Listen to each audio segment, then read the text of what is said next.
Hey guys, nagre-order ako ng ano ba to? Magnesium glycinate. Re-order lang to, no? Medyo napaganda yung Yun. Magnesium glycinate. 120 capsules, 400 milligram, okay. 30 vitamin B6, 30 milligram. 25 mcgm D5, vitamin D, D3, okay. So mag-start ako nito mamayang gabi. 258. Bili ko nito sa Lazada. Okay. Galing TikTok. Meron kasing doon, no? Viral. Viral na. Itong siguro nakikita niyo rin 'to, no? Para sa to, sa magandang pag-ihi, sa mga gallbladder stones, kidney stones yan, no? 100 lang to.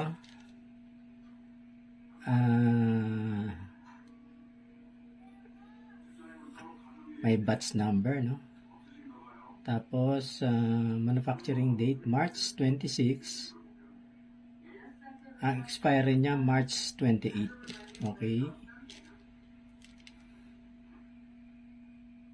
Ito. Chanca Piedra. Belvine Chanca Piedra capsule, no? Pilantos Ninuri food supplement. Food supplement lang to, no?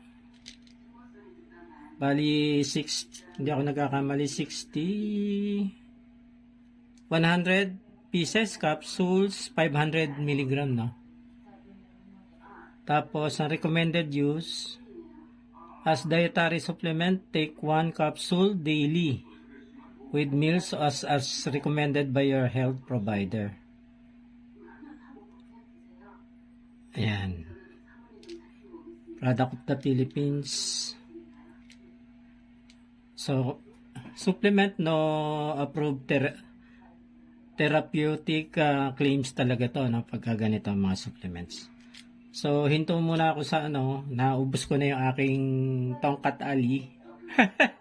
Yung tongkat ali, medyo yung pang ng power yun, no? Alam niyo na, yung power. Ito naman pampaganda ng pag-ihi, no? Etong Chanca Piedra. Pag dito ako sa local din, ang binibili ko yung sambong capsule, no? Bali 500 milligram din yun, no? So ito, i-try ko lang kung maganda rin to. Kasi medyo active yung ko yun sa pag-ihi ko, no? Madali ako maihi. Kaya i-try ko to kung maganda regulation ito. Okay, 1 capsule lang pala a day. So ganito yung itsura niya, no? Yan. So katatapos ko lang naman mag-merienda, pwede na siguro akong mag-take ng isa. So i-try ko muna to, no? Kung feedback ko rin kung anong result, no? Kasi maganda rin yung may supplement katulad nung ininom ko na power liver, para sa liver yun, no? Tsaka silimarin capsule. Nung nagpakuha ko ng dugo, nag-normal yung SGPT, SGOT ko, no? Hindi ako nahirapan akong mag-normal na yun, eh. Yung SGPT, SGOT, laging pati liver, no? Pero nung nag-take ako nun, mga 3 months, nakuha, no? Normal na normal, mas mababa pa sa normal. So, yung last time, ang normal ko, SGPT, SGOT, creatinine. Yung sugar ko medyo mataas, no? Pero hindi naman kataasan, no? Mga 7. So, every now and then, Umaabot ng 7, minsan 6, minsan 5, no? Nagno-normal din eh.